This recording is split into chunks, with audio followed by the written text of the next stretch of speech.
APTV journalist 24/7 news channel సమాజ హితం కోసమే మీ ముందుకు వస్తోంది. సత్యాన్నే పలుకుదాం, ధర్మాన్నే ఆచరిద్దాం. Please subscribe our channel.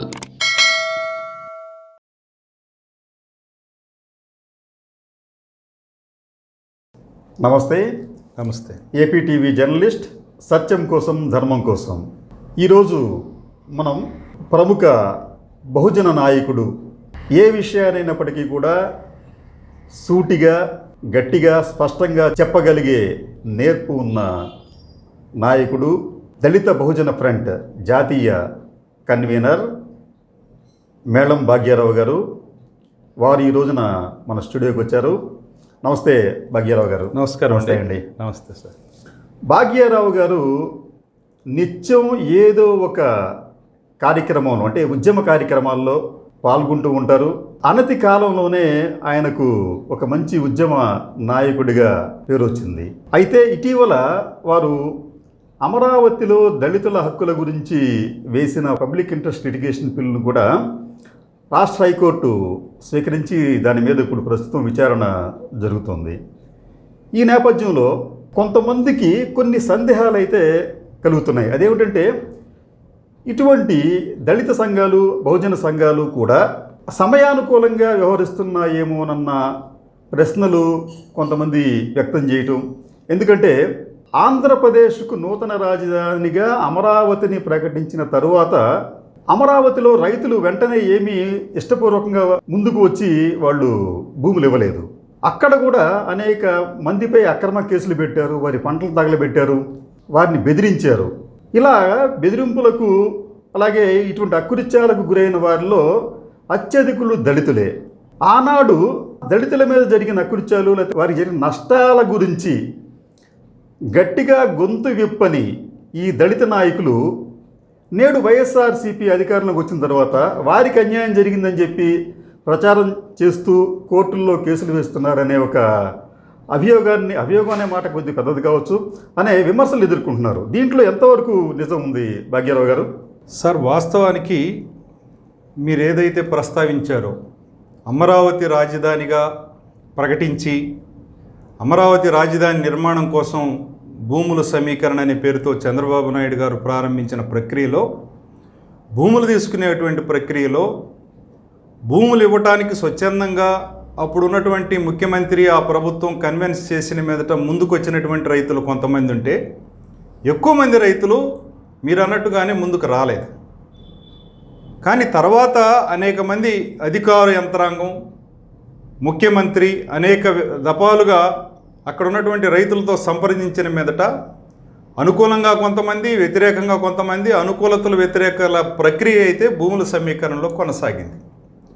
ఈ ప్రక్రియలో చంద్రబాబు నాయుడు ప్రభుత్వం మొత్తం భూముల సమీకరణ ఏదైతే తీసుకున్నారో దానికోసం ప్రకటించిన ప్యాకేజ్, భూమి ఇచ్చినటువంటి రైతులకు ఇచ్చేటువంటి ప్యాకేజీలో రైతులందరికీ ఒక ప్యాకేజీ, ప్రత్యేకంగా అసైన్డ్ భూములు, దళితులకు సంబంధించినటువంటి భూములు, దళితులకు ప్రభుత్వాలు ఎప్పుడో వాళ్ళ జీవనోపాధి కోసం ఇచ్చినటువంటి భూములు, వేలాది ఎకరాల భూములు ఏవైతే ఉన్నాయో వాటిని తీసుకోవడానికి రైతులతో సమానంగా కాకుండా వీళ్ళకి తక్కువ ప్యాకేజీ ఆయన ప్రకటించడం జరిగింది. దానికి ఆయన చెప్పినటువంటి జస్టిఫికేషన్ ఏంటంటే, అప్పుడు చంద్రబాబు నాయుడు ఇవన్నీ ప్రభుత్వ భూములు, ప్రభుత్వం సాగు చేసుకొని బతకడం కోసం ఇచ్చింది, ఇప్పుడు ప్రభుత్వానికి అవసరమై తీసుకుంటుంది కాబట్టి ఇతరులతో సమానంగా దానికి ప్యాకేజ్ ఇవ్వాల్సిన అవసరం లేదనే ఉద్దేశంతో ఆయన మాట్లాడిన సందర్భంలో చాలా బలంగా చంద్రబాబు నాయుడు గారి తీసుకున్నటువంటి నిర్ణయాన్ని, ఆ ప్యాకేజ్ ప్రకటించిన దానిలో వివక్ష పాటించిన దాన్ని, వాటన్నిటిని కూడా వ్యతిరేకిస్తూ చంద్రబాబు నాయుడు గారే స్వయంగా రాష్ట్ర ముఖ్యమంత్రి హోదాలో దళితుల పట్ల వివక్షని, అంటరానితనాన్ని కొనసాగించాడని గుంటూరు అరండాలపేట పోలీస్ స్టేషన్లో చంద్రబాబు నాయుడు గారి మీద SC/ST చట్టం కింద చర్య తీసుకొని ఫిర్యాదు కూడా చేయడం జరిగింది. వాస్తవానికి వీళ్ళందరూ ఏదైతే ప్రచారం చేస్తున్నారో, చంద్రబాబు నాయుడు ఏదైతే రాజధానికి భూములు తీసుకునేటువంటి పరంపర కొనసాగించినప్పుడు దళితుల విషయంలో, కూలీల విషయంలో, చిన్న సన్నకారు రైతుల విషయంలో చంద్రబాబు నాయుడు మరి అతను తీసుకోవాల్సినటువంటి బాధ్యతలు తీసుకోలేదని పూర్తి స్థాయిలో వ్యతిరేకించడం జరిగింది. చాలా పెద్ద స్థాయిలోనే దాని మీద ఆందోళనలు, చివరికి జాతీయ ఉద్యమ నాయకురాలైనటువంటి మేధా పాట్కర్ గారిని కూడా అమరావతి తీసుకొచ్చి ఇక్కడ ఉన్నటువంటి దళిత బహుజనులు, పేదలు, కూలీల సమస్యల మీద ప్రపంచ స్థాయికి తీసుకెళ్లే విధంగా ఒక ప్రయత్నం కూడా జరిగింది. అయితే ప్రభుత్వంలో వాళ్ళు అధికారంలో ఉన్నారు కాబట్టి మనం పెట్టిన ఫిర్యాదులు కానీ మనం చెప్పే మాటలు కానీ వాళ్ళు పరిగణలోకి తీసుకోకుండా మీరు ఆ రోజునే అక్కడి దళిత రైతుల ప్రయోజనాల కోసం మీరు కోర్టుని ఆశ్రయించాలని చెప్పే ఆలోచన మీకు రాకపోవడం అనేది ఆశ్చర్యంగా అంటే ఉంది. కోర్టులు మేము ఆశ్రయించలేదు, కానీ జాతీయ ఎస్సీ/ఎస్టీ కమిషన్లకి ఢిల్లీ దాకా వెళ్ళి ఫిర్యాదులు చేయటం, జాతీయ ఎస్సీ/ఎస్టీ కమిషన్ చైర్మన్ స్వయంగా మేము పిలిపించి విజయవాడలో స్టేట్ గెస్ట్ హౌస్లో పబ్లిక్ హీరింగ్ కూడా పెట్టించాం. దానిలో రాష్ట్ర ప్రభుత్వాన్ని, చీఫ్ సెక్రటరీని వీళ్ళందరినీ కూడా ఎస్సీ/ఎస్టీ కమిషన్ సమన్ జారీ చేసి పిలిపించి పబ్లిక్ హీరింగ్ నడిపి ఇటు దళితులు, కూలీలు, రైతుల వాదన, ఇంకొక వైపు ప్రభుత్వ వాదన విని ప్రభుత్వానికి అనేక సిఫార్సులు కూడా చేసింది కమిషన్. దానికి ఉన్నటువంటి అధికారాల మేరకు ఏది, దళితులకు అన్యాయం జరగనివ్వకండి, ప్యాకేజీలో సమానత్వాన్ని పాటించండి, వివక్ష విధానాలను మీరు ప్రకటించారు వాటిని విరమించుకోవాలి, లేకపోతే ఈ ప్రభుత్వం పైన చట్టపరంగా కూడా ఆదేశాలు మేము సిఫార్సు చేస్తాం కేంద్ర ప్రభుత్వానికి అని కూడా కమిషన్ ఆ విధంగా రాష్ట్ర ప్రభుత్వానికి అనేక సిఫార్సులు చేసింది. అయితే అప్పుడున్న చంద్రబాబు నాయుడు ప్రభుత్వం ఇటు కమిషన్ సిఫార్సులను కానీ దళితుల వాదనలు కానీ వీటన్నిటిని పట్టించుకోలేదు. వాళ్ళు మొండి వైఖరితో వాళ్ళు అనుకున్న విధానంలో చంద్రబాబు నాయుడు ముందుకెళ్ళిపోయాడు. అతని పద్ధతులు అతను భూములు సమీకరణ చేసుకోవటం, నయానో భయానో అన్ని భూములని తీసుకోవటం, తర్వాత అక్కడ తెలుగుదేశం పార్టీకి బలంగా ఉండటం ఆ ప్రాంతంలో, తర్వాత చంద్రబాబు నాయుడు సామాజిక వర్గానికి సంబంధించిన వాళ్ళు కొంతమంది రైతులు ఎక్కువ మందిగా ఉండటం, ఏదైనా పరిస్థితులు అనుకూలించి అతను తీసుకొని అమరావతి రాజధాని ఏదైతే ప్రకటించాడో దానికి 34,000 ఎకరాల భూముల్ని అప్పుడున్న ప్రభుత్వం తీసుకోవడం జరిగింది. అయితే అప్పుడున్న సమస్యల మీద దళితుల పోరాటం, పెద్ద పోరాటం కొనసాగింది. పోరాటం జరగలేదనేటువంటి అభియోగాలు ఏవైతే ఉన్నాయో నిజం కాదు. వాస్తవానికి చాలా పెద్ద ఎత్తున పోరాటం జరిగింది. ఇదే ఇప్పుడున్నటువంటి జగన్మోహన్ రెడ్డి గారి ప్రభుత్వానికి అనుకూలమైనటువంటి వారి పేపరు సాక్షి టీవీ, సాక్షి పేపర్లో మేము చేసిన పోరాటాలన్నీ పెద్ద స్థాయిలో వాళ్ళు ఆ రోజున ప్రపంచం మొత్తానికి చూపించారు. వాళ్ళ అవసరం కాబట్టి వాళ్ళు చూపించారు. ఫ్రంట్ పేజీలో కూడా మా వార్తలు ప్రచురించారు చంద్రబాబు నాయుడుకి వ్యతిరేకంగా మేము చేసిన పోరాటాలని. అవన్నీ కూడా జరిగినాయి అప్పుడు. ఇప్పుడు మీరు చెప్పారు కదా రైతులు అమరావతి ప్రాంతంలో 34,000 ఎకరాలు ఇచ్చారని చెప్పి, ఇది ఎంతవరకు నిజం ఉందంటారు? ఎందుకంటే అక్కడ మాకున్న సమాచారం ఏంటంటే రైతులు నిజంగా అగ్రిమెంట్ బహుశా 34,000 ఎకరాలకి ఇచ్చినప్పటికీ కూడా సిఆర్డిఏకి రిజిస్ట్రేషన్ చేసింది మాత్రం ఇప్పటిదాకా 18,000 ఎకరాలేనండి. దీంట్లో అత్యధికులు ఎవరై అంటే అమాయకులైన దళితులు, ఈ బహుజనులు చేశారు తప్ప ఈ అగ్రవర్ణాల వాళ్ళు ఏంటంటే తెలివిగా అగ్రిమెంట్ ఇచ్చి ఈరోజు కూడా వారు దానికి సంబంధించి లీజుల్ని వాళ్ళు డబ్బు పొందుతూ ఇప్పటికీ కూడా సిఆర్డీకి దాన్ని రిజిస్టర్ చేయలేదు. అది మీరు అసలు మీ దృష్టికి వచ్చింది అసలు రాలేదు? లేదండి, అది మీరు చెప్తున్నటువంటి విషయాలు ఏవైతే ఉన్నాయో అవి అవాస్తవం. మాకున్నటువంటి సమాచారం మేరకు పక్కాగా 34,000 ఎకరాల పైచిలుకు భూమి సిఆర్డిఏకి లేదండి, రైతులు భూమిని అప్పగించడం జరిగింది. దానిలో రైతులు ఒక్క నిమిషం సార్, రైతులు ఏదైతే 34,000 ఎకరాల భూమి 29,348 మంది రైతులు భూమి ఇచ్చారో వాళ్ళంతా సిఆర్డీఏకి అప్పగించారు. సిఆర్డీఏ వాళ్ళకు బాండ్స్ ఇచ్చింది.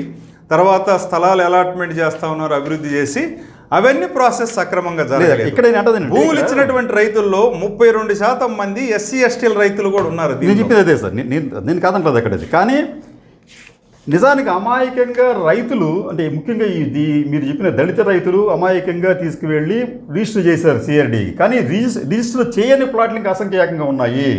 అది మీకు కావాలంటే నేను డేటా చెప్తాను మీకు నేను ఎన్ని ఉన్నాయో. ఎందుకంటే ఇప్పటికీ కూడా వీళ్ళు ఇచ్చిన మీకు కమర్షియల్ రెసిడెన్షియల్ ప్లాట్స్ అని చెప్పి మనం అనుకుంటున్నాం కదా, ఇంటర్న్ ఇవ్వాల్సిన దాంట్లో ఎంతమంది రిజిస్టర్ చేయించుకున్నారంటున్నారు? 68% మాత్రమే సిఆర్డీఏ దగ్గర నుంచి రిజిస్టర్ చేయించుకున్నారు. అది చెప్పేది సార్ అక్కడ. అంటే రిజిస్ట్రేషన్ అంటే మీకు ఇస్తామని చెప్పి అంగీకార పత్రం ఇవ్వటం, మీకు రిజిస్టర్ చేయటం ఒకటి. రిజిస్టర్ చేయకపోతే మీకు దానికి కొన్ని చట్టబద్ధ ఎక్కడ వస్తుంది? మీకు అంగీకార పత్రం మీరు కావాలంటే రేపు అంగీకారాన్ని మీరు విత్డ్రా చేసుకోవచ్చు. కానీ అత్యధిక సంఖ్యలో మాకున్న సమాచారం అంటే కేవలం 18,000 ఎకరాలకు మాత్రమే సిఆర్డీఏ దగ్గర వాళ్ళు రిజిస్టర్ చేయించుకున్నారు ఈ రైతులు. కానీ ఈ రోజుకు కూడా సిఆర్డీఏకు రిజిస్ట్రేషన్ చేయని రైతులు కూడా పరిహారం పొందుతున్నారు. ఈ విషయం రైతులకు తెలుసా? రైతులందరికీ తెలుసు. అంటే ఇక్కడ ఏం జరుగుతుందంటే దాని గురించి మీరు ప్రశ్నించదు, మీడియా ప్రశ్నించదు. రైతులంటే సానుభూతి ఉండాలి. కానీ మీరు ఒకవైపు మీరు సిఆర్డిఏకి మీరు రిజిస్టర్ చేయకుండా ప్రభుత్వం దగ్గర నుంచి మీకు ఆ ట్యాక్స్ పేయర్స్ మనీని పరిహారంగా పొందే హక్కు మీకు ఎవరు ఇచ్చారండి? అంటే ఈ భూములు సమీకరణ చేసిన సిస్టంలోనే సిఆర్డిఏకి రిజిస్ట్రేషన్ విధానం ఏమి లేదు, అది నాకు తెలిసిన ఖచ్చితంగా ఉందండి. మీరు చూడండి, సిఆర్డిఏకి రిజిస్టర్ చేయాలి. వాళ్ళు ఒక అగ్రిమెంట్ ఏదైతే ఉందో అగ్రిమెంట్స్ ఫారం ఒకటి తీసుకొని వీళ్ళందరికీ బాండ్స్ ఇష్యూ చేయడం జరిగింది, భూమి ఇచ్చినట్టుగా. తర్వాత ఆ బాండ్స్ పే చేసుకొని ప్రభుత్వం డెవలప్మెంట్ చేసినటువంటి ఆ పొలాల్లో డెవలప్మెంట్ చేసినటువంటి స్థలాలని ఖచ్చితంగా ప్రకటించిన ప్యాకేజీ ప్రకారం రైతులకు ఇస్తాననేది ఒప్పందం.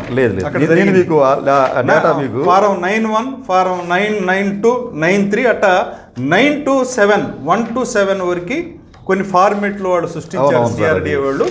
ఆ ఫార్మేట్ సిస్టంలో వాళ్ళు గవర్నమెంట్కి ఆ ఫారం మీద సంతకాలు సిస్టంలో వారు ఏం చేయాలంటే ఆ భూముల్ని ఎవరైతే అగ్రిమెంటు చేశారో సిఆర్డిఏకి వాళ్ళు రిజిస్టర్ చేయాలి.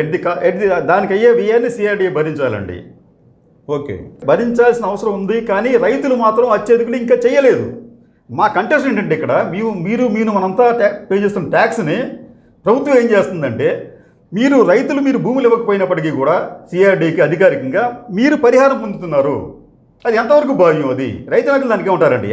మీరు కూడా ఉద్యమాలు చేస్తున్నారు, అక్కడ రైతులు సంఘీభావం ప్రకటిస్తున్నారు. మీరు ఇప్పుడు అడిగారు వాళ్ళని ఏమంటే మీరు చెప్తున్నటువంటి సమాచారం ఏదైతే ఉందో వాళ్ళు భూములు ఇవ్వకుండా కూడా పరిహారం పొందుతున్నారు. భూములు రిజిస్టర్ చేయలేదండి, భూములు రిజిస్టర్ చేయలేదు. మీరు చెప్తున్న సమాచారానికి సంబంధించి మరి వివరాలు అయితే నా దగ్గర లేవు. మేము మాకున్నటువంటి సమాచారం మేరకు 34,000 ఎకరాల భూమి, ఎందుకంటే 32% మంది దళితులు భూములు ఇచ్చారు. వాళ్ళ భూములు ఇచ్చే ప్రక్రియలో వచ్చిన చిన్న చిన్న అవాంతరాలు, ఇబ్బందుల విషయంలో మేమందరం కూడా అధికారులతో సంప్రదించడం, మాట్లాడటం అక్కడ అవన్నీ జరిగినాయి. అక్కడ బాగా నష్టపోయింది ఎవరంటే దళిత బహుజనులు నష్టపోయారండి. అమాయకంగా వారు భయంతో, అంటే వీళ్ళు చేసిన ప్రచారానికి భయపడి అది వాస్తవం భూముల్ని ఇచ్చారు. 32% భూములు ఇచ్చారు అక్కడ. కానీ వారి గురించి ఈ ప్రభుత్వం పట్టించుకోదు, గత ప్రభుత్వం పట్టించుకోదు, ఎవరు పట్టించుకోలేదు. అదే మా బాధ. ఓకే, కానీ అక్కడ ధనవంతుల రైతులు ఏం చేశారని తెలివిగా వాళ్ళు పరిహారం మాత్రం పొందుతున్నారు. అక్కడ ఈ రోజు కూడా పరిహారం ఉంది. 34,000 మంది భూములు ఇస్తారండి. అక్కడ 29,000 రైతులకి పరిహారం ఇస్తున్నారు. ఇంకొకటి మీరు గమనించారు లేదో, అమరావతి ప్రాంతంలో ఎవరు 5 ఎకరాలు నుంచి ఎక్కువ ఎవరు ఉందో వాళ్ళు ఇప్పటికీ కూడా కొన్ని ప్రాంతాల్లో తమ పంటలు వేసుకున్నారు. అక్కడ పూదోటలు కావచ్చు, లేకపోతే పంట తోటలు కావచ్చు. ఇచ్చిన వాళ్ళు కాదు, నిరాకరించిన రైతులు కొంతమంది ఉన్నారు. ఎవరంటే చెప్పింది, ఎవరు రిజిస్టర్ చేయలేదో సిఆర్డిఏకి వాళ్ళు అక్కడ పంటలు వేసుకుంటున్నారు. కానీ ఏది రిజిస్ట్రేషన్ చెప్పింది, అది సిఆర్డిఏ దగ్గర రిజిస్ట్రేషన్ చేసుకోకుండా పరిహారం పొందుతూ మళ్ళీ ఇక్కడ పంటలు వేసుకుంటారు అక్కడ. అది మీరు సమాచారం మా దృష్టిలో లేదు. మాకు తెలిసినంత వరకు ఇప్పుడు అమరావతి అనేది మీకు నాకు కూడా 30 కిలోమీటర్ల దూరమే. మనం అనేక సార్లు అమరావతి ప్రాంతంలో పర్యటించాం. అవును, మీరు ఒకసారి దీన్ని వెరిఫై చేసుకోండి, ఫ్యాక్షన్ కావాలంటే మీరు అక్కడ అది చూద్దాం, పరిశీలిద్దాం. మీరు చెప్పిన కూడా పరిశీలిద్దాం, ఖచ్చితంగా చూడండి. మాకున్న ఇన్ఫర్మేషన్ మేరకు ఎవరైతే సిఆర్డిఏకి భూములు ఇవ్వకుండా నిరాకరించారో రైతులు, అది వాళ్ళు పొలాల్లో సాగు చేసుకుంటున్నారు. అసలు ఇవ్వని వాళ్ళు ఇవ్వలేదండి, కొంతమంది కోర్టుకు వెళ్ళారు. అక్కడ ఇస్తామని చెప్పి రిజిస్ట్రేషన్ అగ్రిమెంట్ చేసుకొని తర్వాత సిఆర్డిఏకి రిజిస్టర్ చేయకుండా పరిహారం పొందుతున్నారు, అది తప్పు అని చెప్పి మేము అంటామండి. అది మనకు సమాచారం లేదు మా దగ్గర, అది పరిశీలిద్దాం. రెండోది, మీకు మీలాంటి ఈ దళిత సంఘాలకు వచ్చేటప్పటికి ఇక్కడ మనకి మన చంద్రబాబు నాయుడు అనుసరించిన విధానం, అమరావతికి సంబంధించి జగన్ అనుసరించిన విధానం, ఈ రెండుకి తేడా ఉందంటారా? ఇద్దరిది ఒక రకం ఉందంటారా? అమరావతికి సంబంధించి అంటే అమరావతికి సంబంధించి ఎప్పుడు అంటే అక్కడ దళితులు కావచ్చు, రైతులు కావచ్చు అండి, ఇతర వర్గాల రైతులు కావచ్చు, ఆయన అనుసరించిన విధానం రాజధాని పేరుతో, తర్వాత ఈయన అధికారంలోకి వచ్చి ఈయన అనుసరిస్తున్న విధానం, ఏమన్నా రెండుకి ఏమన్నా తేడా ఉందంటారా? అంటే ఇప్పుడు చంద్రబాబు నాయుడు రాజధాని కోసం, అమరావతి నిర్మాణం కోసం భూములు తీసుకున్నటువంటి సందర్భంలో అతను ప్రకటించిన ప్యాకేజీ దగ్గర నుంచి మొదలుకొని భూములు తీసుకున్నటువంటి ప్రక్రియలో అనేక అసమానతలు, అవకతవకలు జరిగినాయి. అప్పుడు ఆయన తనను అనుకూలించేటువంటి రైతు వర్గం ఏదైతే ఉందో ఆ ప్రాంతంలో వాళ్ళందరి విషయంలో అన్ని విషయాల్లో కొంత సానుకూలంగా వ్యవహరించారు. తెలుగుదేశం కమ్యూనిటీ అనేది కాదు, తెలుగుదేశాన్ని అనుసరిస్తూ పనిచేస్తున్న రైతు వర్గం కొంత అక్కడ బలంగా ఉంది ఆ ప్రాంతంలో, ఏదో తుళ్ళూరు మండలం ఆ ప్రాంతంలో. తనను అనుసరించేటువంటి రైతుల పట్ల అతను చాలా సానుకూలంగా కొంత లిబరల్గా వ్యవహరించాడని, వ్యతిరేకిస్తున్న వాళ్ళు లేకపోతే ఇతర దళితులు అణగారిన కులాలకు సంబంధించిన రైతుల విషయంలో అసలు పట్టించుకోలేదని, బాధ్యతారహితంగా వ్యవహరించాడన్న విషయాలు కొన్ని ఉన్నాయి. తర్వాత చంద్రబాబు నాయుడు ప్రభుత్వం పోయి జగన్మోహన్ రెడ్డి గారు వచ్చి ఇప్పుడు సంవత్సరన్నర కాలం అయింది. అసలు అమరావతి విషయంలో అతను పూర్తిగా నిర్లక్ష్యాన్ని వహించాడు. వాస్తవానికి మేమేమనుకున్నామంటే, అతను జగన్మోహన్ రెడ్డి వచ్చిన తర్వాత అమరావతి ప్రాంతంలో మెజారిటీ ప్రజలు దళితులు ఉన్నారు కాబట్టి, దళితుల బలంతో ఆయన గెలిచాడు కాబట్టి, ఆ ప్రాంతంలో ఉన్నటువంటి దళితులు, కూలీలు, చిన్న సన్నకారు రైతులు, ఎవరైతే 32% మంది భూములు ఇచ్చినటువంటి దళిత రైతులు, వీళ్ళ విషయంలో కొంత సానుకూలంగా వ్యవహరించి వీళ్ళకి సరైనటువంటి న్యాయం చేసే అవకాశం జగన్మోహన్ రెడ్డి తీసుకుంటారనుకున్నాం. అట్లాంటిది ఆయన ఏం చేశాడంటే, సంవత్సరన్నర కాలం పాటు కాలాన్ని గెలిపాడే తప్ప అసలు అమరావతికి సంబంధించిన ఏ విషయాన్ని తాను సానుకూలంగా స్వీకరించి వాళ్ళ సమస్యలు పరిష్కరించే వైపుగా ఇంతవరకు దృష్టి పెట్టలేదు. దీనికి తోడు అసలు అమరావతిని తీసేసి 3 రాజధానులు అనే ఎజెండాతోటి అతను 3 రాజధానులను తీసుకొచ్చి రాష్ట్రం మీద రుద్దాడు. అది ఆయన సొంత అభిప్రాయాన్ని, రాష్ట్రంలో ఎవరికి సంబంధం లేని విషయాన్ని, ఎవరో కోరుకునే దాన్ని 3 రాజధానులు ఈ రాష్ట్రానికి అవసరమైన అంశాన్ని తీసుకొచ్చేసి అమరావతిలో ఉన్న విషయాలు, అమరావతిలో ఉన్న ప్రజల సమస్యలు, అమరావతిలో దళితుల సమస్యలు, వీటన్నిటిని అసలు అతను పూర్తిగా నిర్లక్ష్యం చేశాడు. అంటే ఇటు చంద్రబాబు నాయుడు అప్పుడు దళిత రైతులు, అణగారిన కులాల పట్ల వ్యవహరించిన తీరు కానీ, ఇప్పుడు జగన్మోహన్ రెడ్డి గారు వచ్చిన తర్వాత అసలు ఆయన పట్టించుకోకుండా నిర్లక్ష్యం చేయటం వల్ల కానీ, ఇద్దరు ముఖ్యమంత్రుల హయాంలో అక్కడ అణగారిన కులాలు, దళితులే పూర్తి నిర్లక్ష్యానికి, అభద్రతకు లోనైపోయారు, ఇబ్బందులు పాలైపోయారు. ఒకటండి, ఇప్పుడు అమరావతి ప్రాంత రైతుల్లో మెజారిటీ రైతులు లేకపోతే మెజారిటీ ప్రజలు వైఎస్ఆర్సీపీకి ఏదో ఉద్దేశాలతో ఓటు వేశారు కదా. అవును, అది అందరికీ తెలిసింది. ఎందుకంటే అక్కడ గెలిచారు కాబట్టి. రామకృష్ణారెడ్డి గెలిచారు, అక్కడ ఎంపీ స్థానంలో ఉండే వ్యక్తి గెలిచారు, తాటికొండ వారే గెలిచారు. ఈ నేపథ్యంలో ఎందుకు జగన్మోహన్ రెడ్డి వైఖరిలో మార్పు వచ్చిందంటారు? మీరు మీ పరిశీలన ఏంటి చెప్పండి. అంటే ఏ విషయంలో మార్పు అంటారు? ఎందుకు అసలు అమరావతి మీకు రాజధానిగా ఉందని చెప్పి మనం అనుకుంటాం. అవునండి. మళ్ళీ వచ్చేమో మళ్ళీ పరిపాలన వికేంద్రీకరణ పేరుతో 3 రాజధానులు అని చెప్పి అన్నాడు. ఎందుకు అమరావతిని ఆయన కాదని చెప్పి బయటకు వెళ్ళాలనుకుంటున్నాడు? అంటే మేము పరిశీలన చేసిన దాని మేరకు అమరావతి అనే పేరు పెట్టింది, అమరావతి రాజధానిని ప్రకటించింది, అమరావతిలో భూములు సమీకరణ చేసి 34,000 ఎకరాల ప్రక్రియ అంతా చేసిన దానిలో చంద్రబాబు నాయుడు ముఖ్యమంత్రిగా ఉన్నప్పుడు జరిగినటువంటి తతంగం ఇదంతా కూడా. అమరావతి అంటే చంద్రబాబు నాయుడికి సంబంధించినటువంటి విషయంగా అది ఒక ఎస్టాబ్లిష్ అయింది మొత్తం ప్రపంచ స్థాయిలో. ఈ నేపథ్యంలో అదే అమరావతిని, అదే రాజధానిని కొనసాగిస్తే అది ఎంత చేసినా కూడా దాని క్రెడిబిలిటీ చంద్రబాబు నాయుడుకి వస్తుంది తప్ప, దానివల్ల నాకు పేరు రావటం కానీ, దాని మూలంగా నాకు పార్టీ పరంగా ఉపయోగపరంగానే ఏమాత్రం ఉండబోవచ్చు అనేది ఒక అంశం జగన్మోహన్ రెడ్డి దృష్టిలో పెట్టుకొని ఒకటి. రెండోది, ఈ గుంటూరు జిల్లా, ఈ కృష్ణా జిల్లా, ఈ రెండు జిల్లాల మధ్య ఉంది అది. ఈ 2 జిల్లాల్లో తెలుగుదేశానికి ఒక బలమైనటువంటి ప్రభావం ఉన్నది. తెలుగుదేశానికి కార్యకర్తలు ఉన్నారు ఈ 2 జిల్లాల్లో. తెలుగుదేశానికి ఒక బలమైన సామాజిక వర్గం కూడా ఈ 2 జిల్లాల్లో ఉంది, కమ్మ సామాజిక వర్గం.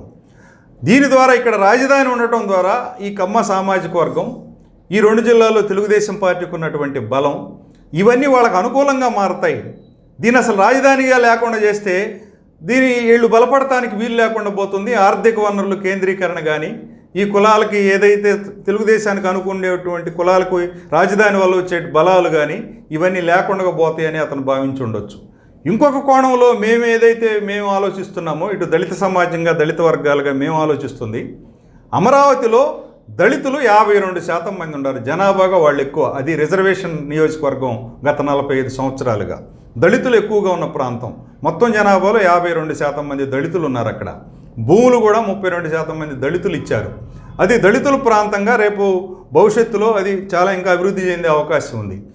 దళితులు అధికంగా ఉన్నటువంటి ప్రాంతంగా అమరావతి ఉంది కాబట్టి ఖచ్చితంగా అక్కడ లేకుండా చేయటం అనేది, భవిష్యత్తులో దళితులు బలపడి, దళిత ఉద్యమాలు బలపడితే మన అగ్రకులాలకు సంబంధించినటువంటి రాజకీయ ప్రక్రియకి ఆటంకాలు కూడా రావచ్చు. కాబట్టి ఈ ప్రాంతం నుంచి రాజధానిని తప్పించడం అవసరమని భావించి కూడా జగన్మోహన్ రెడ్డి తన భవిష్యత్తును దృష్టిలో పెట్టుకొని కూడా ఈ అమరావతిని లేకుండా చేసేటువంటి ప్రక్రియ చేసి ఉండొచ్చు అని కూడా మేము భావిస్తున్నాం.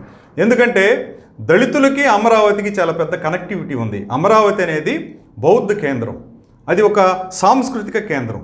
బౌద్ధం అనేదాన్ని దళితులకు అవసరమని ఎవరైతే కులపీడితులు ఉంటారో బౌద్ధాన్ని స్వీకరించడం ద్వారా కులాన్ని పోగొట్టుకొని సమానత్వాన్ని, కులతత్వం బదులు సమానత్వాన్ని తీసుకురావచ్చు అని బాబాసాహెబ్ అంబేద్కర్ గారు బౌద్ధాన్ని స్వీకరించాడు. బౌద్ధ సంస్కృతిని, బౌద్ధ కేంద్రాలని భవిష్యత్తులో దళితులు సొంతం చేసుకునే అవకాశం కూడా ఉంది. ఆ వైపుగా ఉద్యమాలు కూడా కొనసాగుతున్నాయి. ఏ రకంగా చూసినా దళితులు భవిష్యత్తులో అమరావతిని తమ కేంద్రంగా ప్రకటించుకునే అవకాశం సాంస్కృతికంగాను రాజకీయంగాను అవకాశాలు కనిపిస్తున్నాయి. దీన్ని దెబ్బతీసేటువంటి అగ్రకులాల కుట్రలో భాగంగా కూడా జగన్మోహన్ రెడ్డి అతను ఇట్లాంటి పన్నాగాలు పన్నుండొచ్చు అని చెప్పి కూడా మేము భావిస్తాం. మీ ఆలోచన ప్రకారం జగన్మోహన్ రెడ్డి చాలా దూరదృష్టితో దళితులను అణచివేసే ఒక ప్రయత్నం చేశారని చెప్పి అనుకోవాలి. అయితే ఇటువంటి దూరదృష్టి అనేది చంద్రబాబు నాయుడుకి లేకపోవడం అనేది ఆసక్తికరమైన విషయం. అంటే చంద్రబాబు నాయుడు అనుకూలంగా తీసుకున్న అంశాలేమో కృష్ణా జిల్లాలో, గుంటూరు జిల్లాలో, 2 జిల్లాల్లో కూడా తెలుగుదేశం పార్టీకి బలం ఉంది. తనకు అనుకూలించేటువంటి సామాజిక వర్గం, కమ్మ సామాజిక వర్గం 2 జిల్లాల్లో బలంగా ఉంది, ఎక్కువగా ఉంది, ఆర్థిక పరిపుష్టత కూడా ఉంది. ఇక్కడ రాజధాని పెట్టుకోవడం ద్వారా తనకు అనుకూలంగా ఉంటుంది అనే ఉద్దేశంతో అతను భావించి ఉండొచ్చు. జగన్మోహన్ రెడ్డి అనే అతనికి ఏ రకంగా చూసినా కూడా ఇక్కడ అనుకూలతలు లేవు పెద్దగా. ప్రస్తుతానికి ఓట్లు బాగానే వచ్చినాయి, సీట్లు బాగానే వచ్చినాయి ఈ ప్రాంతంలో. కానీ భవిష్యత్తులో సామాజిక రాజకీయ సమీకరణలు మార్పులు చెందితే జగన్మోహన్ రెడ్డి అనే వ్యక్తికి గుంటూరు, కృష్ణా జిల్లాలు, ఈ చుట్టుపక్కల ప్రాంతాల్లో తను ఆశించిన విధంగా తనకు బలమైనటువంటి సామాజిక వర్గం కానీ, బలమైనటువంటి ఆర్థిక పరిపుష్టత కానీ ఈ ప్రాంతం నుంచి అతనికి వచ్చే అవకాశం ఉండదు. దళితులు ఈరోజు అతనికి అనుకూలించారు, రేపు దళితులు పూర్తిగా అతనికి ఎదురు కూడా తిరగవచ్చు, వ్యతిరేకించవచ్చు.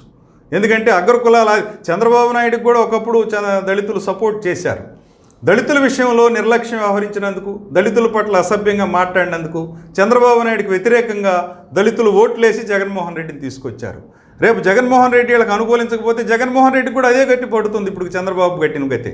అందుకని అంటే ఇక్కడ మనం వారు కాకపోతే వీరు, వీరు కాకపోతే వారు, అంటే కమ్మ పాలకులు కాకపోతే రెడ్డి పాలకులు, రెడ్డి పాలకులు కాకపోతే కమ్మ పాలకులు, ఈ భావ దాస్యం నుంచి మనం బయటపడలేకపోతున్నామంటారా?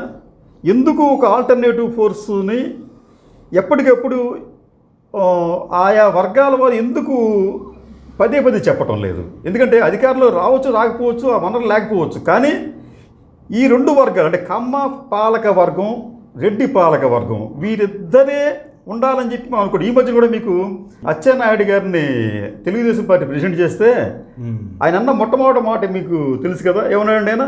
నేను చంద్రబాబు నాయుడు గారిని తిరిగి ముఖ్యమంత్రిని చేస్తానని చెప్పి అంటాడు ఆయన. అవును.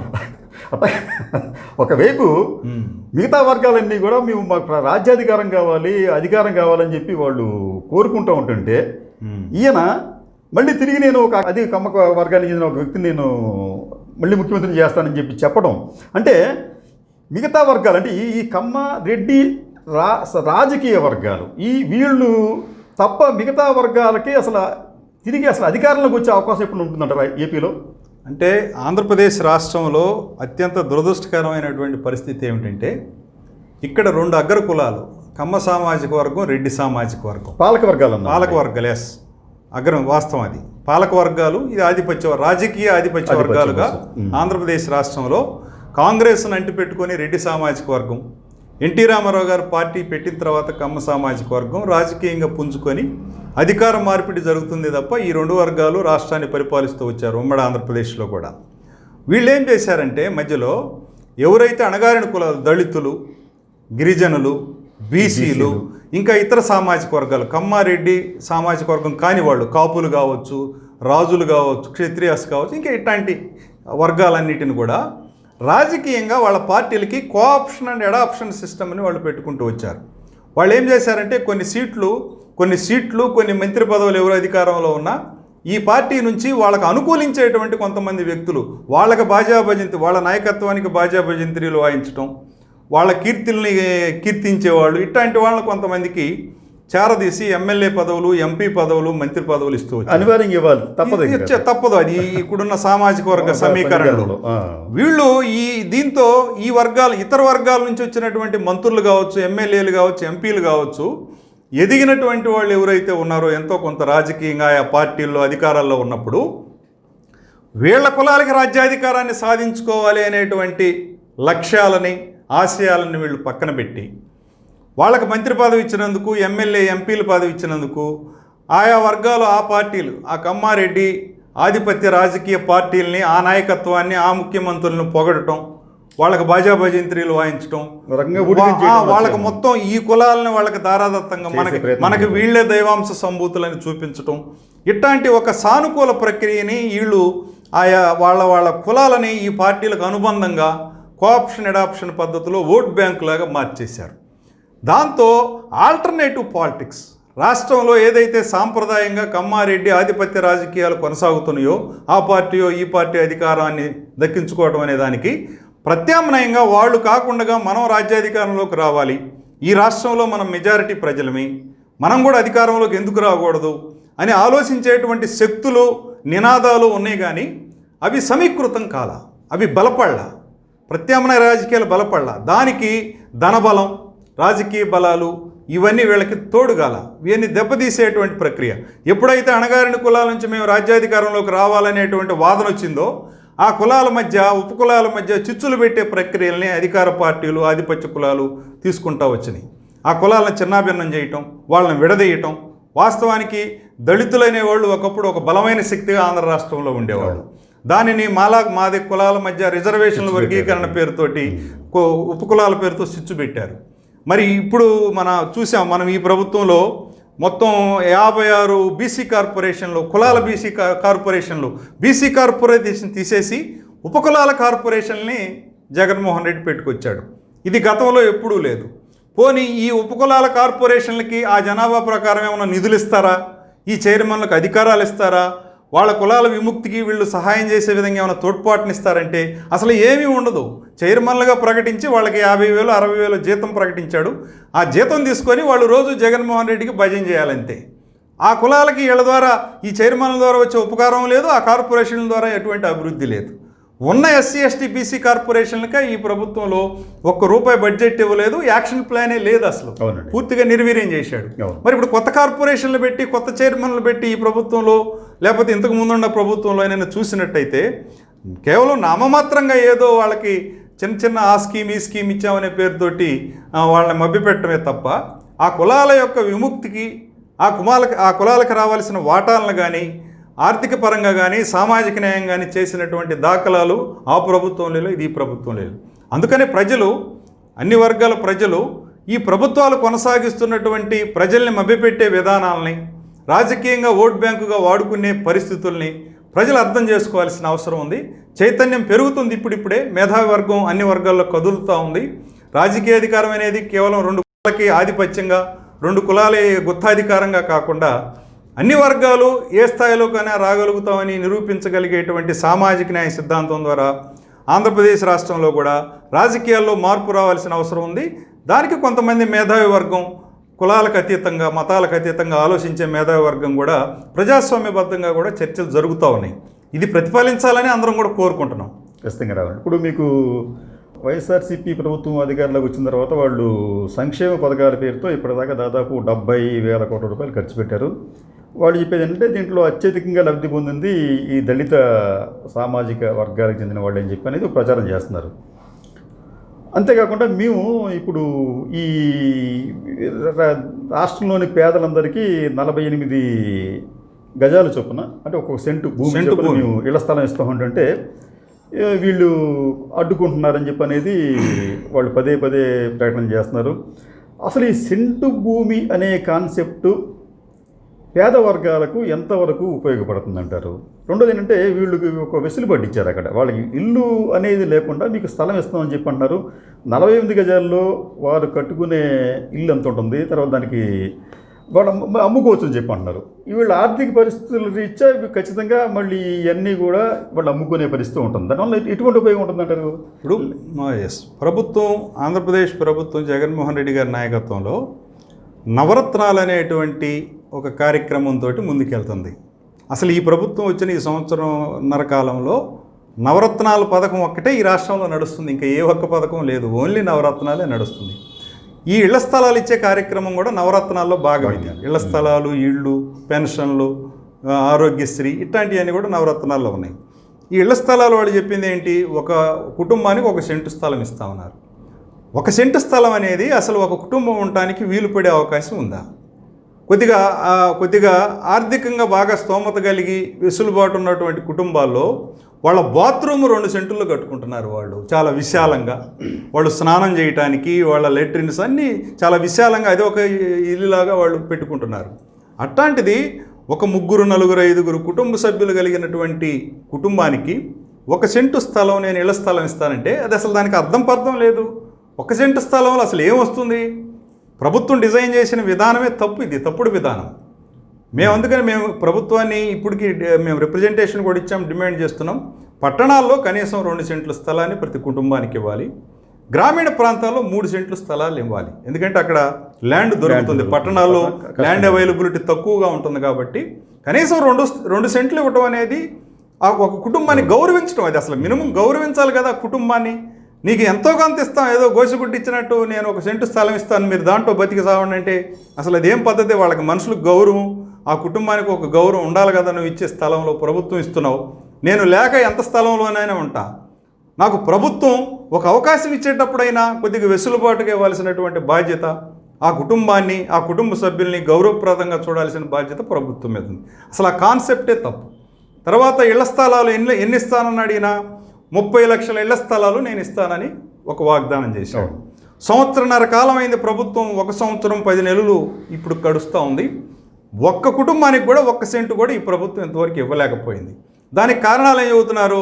తెలుగుదేశం పార్టీ, చంద్రబాబు నాయుడు హైకోర్టులో పిటిషన్లు వేసాడు దీనికి వ్యతిరేకంగా. అసలు వాళ్ళు పిటిషన్లు వేసేటువంటి దుస్థితిలోకి నువ్వు ఇళ్ల స్థలాలు ఇచ్చే ప్రక్రియను ఎందుకు తీసుకెళ్ళాలి?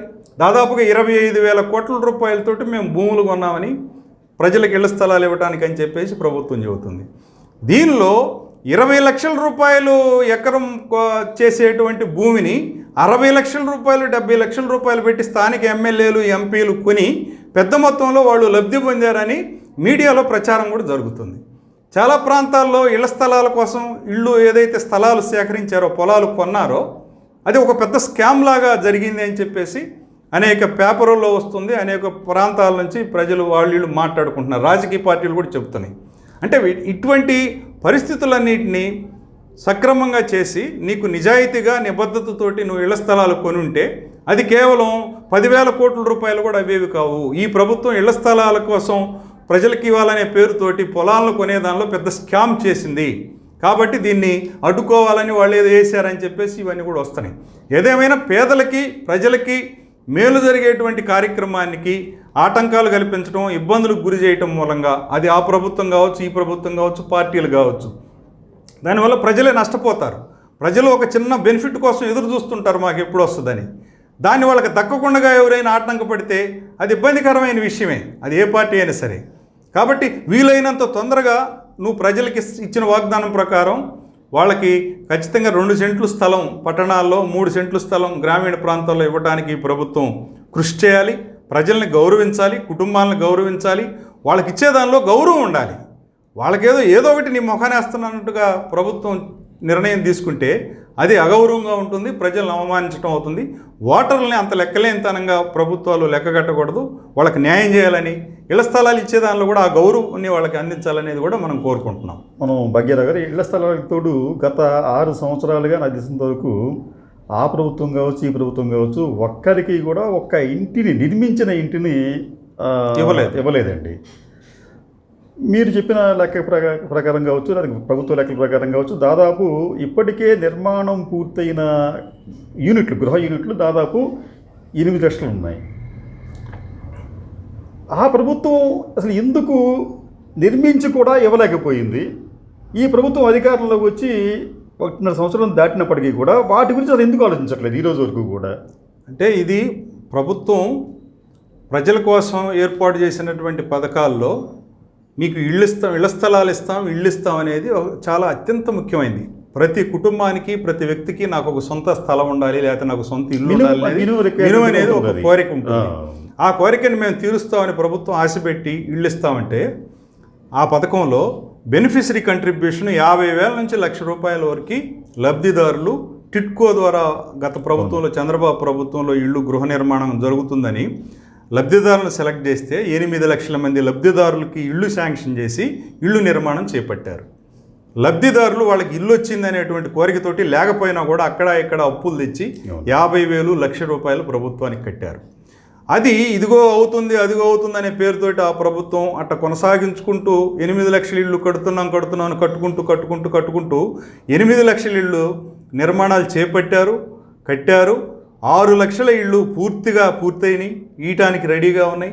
ఒక 2 లక్షల ఇళ్ళు నిర్మాణ దశలు అంటే 90% పూర్తయినాయి, ఒక 10% పూర్తి గల వాళ్ళు మేము 8 లక్షల ఇళ్ళు ఒకేసారి పూర్తయిన తర్వాత మేము 8 లక్షల మందికి ఇస్తాం, 8 లక్షల కుటుంబాలకు ఇస్తామని పేరుతో అట్లా కొనసాగించుకుంటూ వచ్చేపాటికి అది కాలయాపన జరిగింది. అయ్యే ఇళ్ళు పూర్తి కాలేదు, ఒక 2 లక్షల ఇళ్ళు.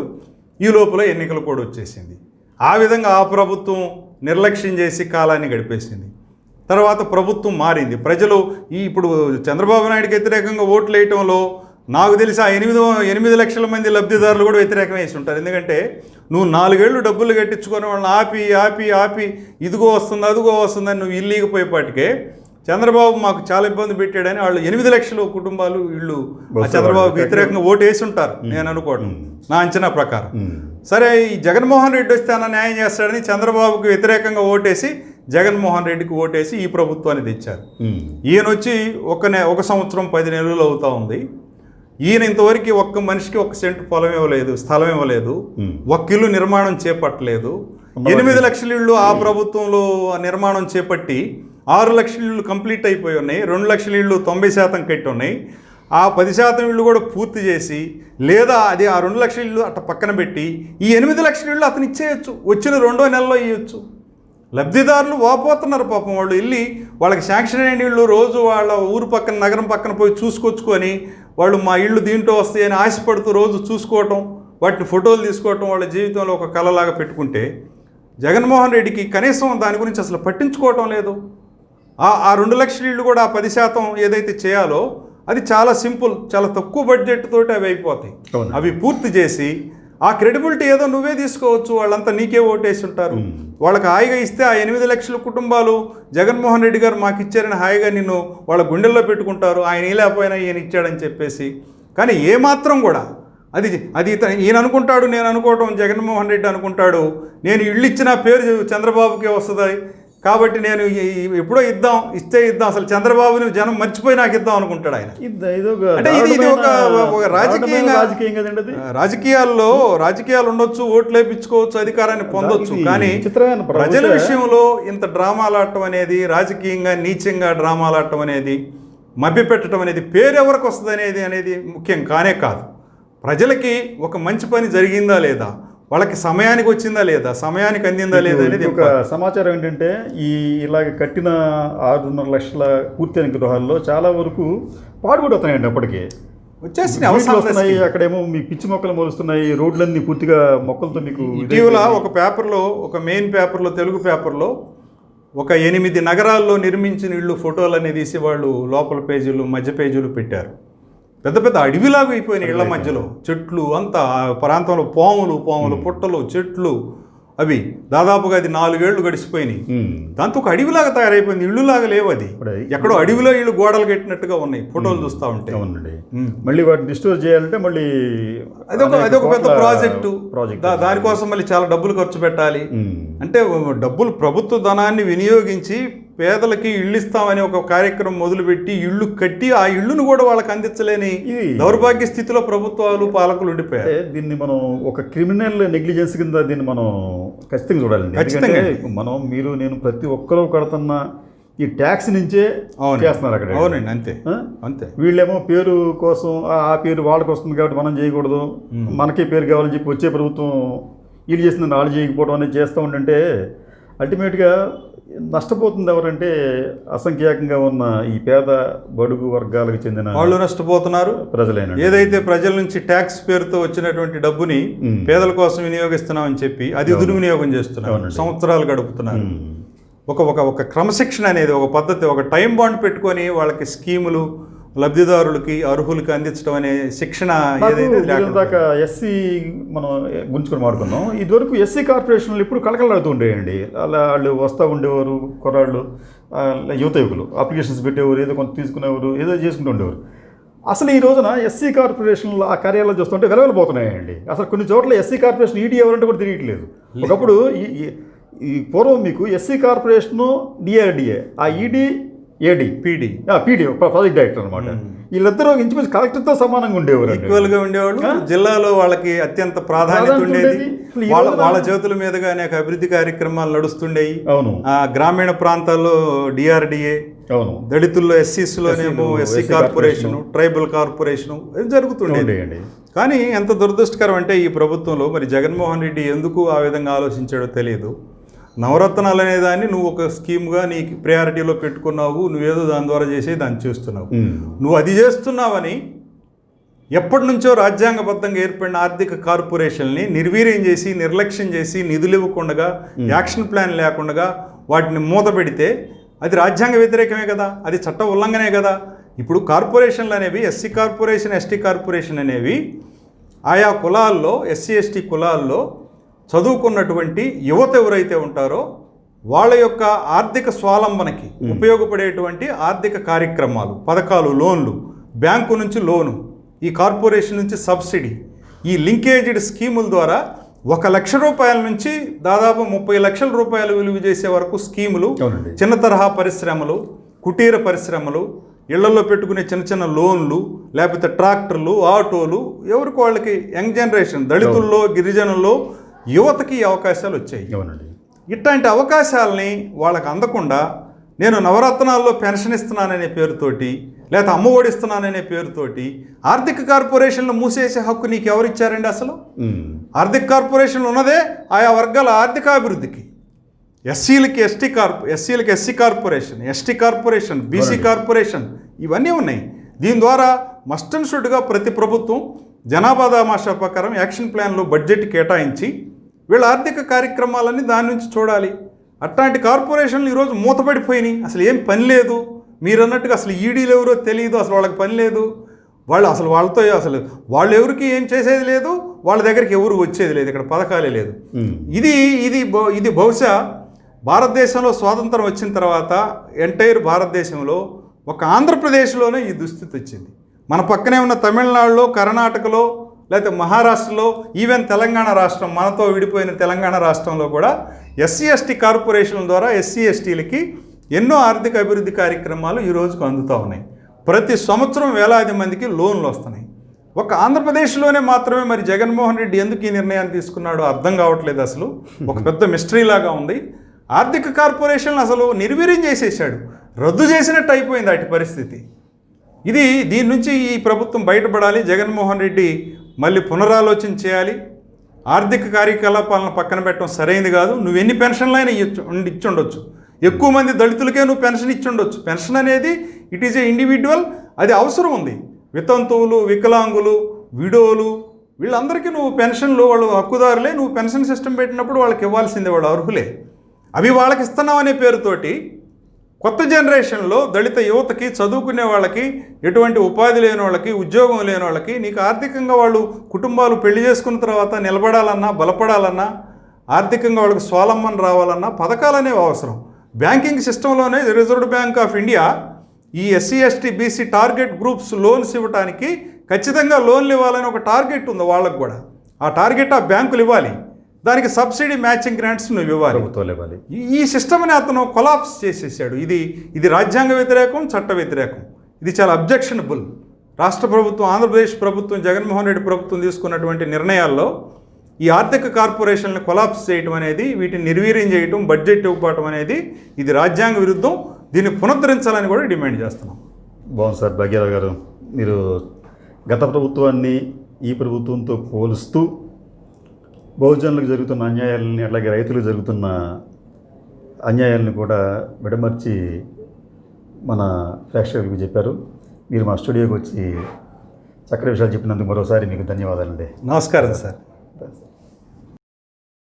Please subscribe our channel.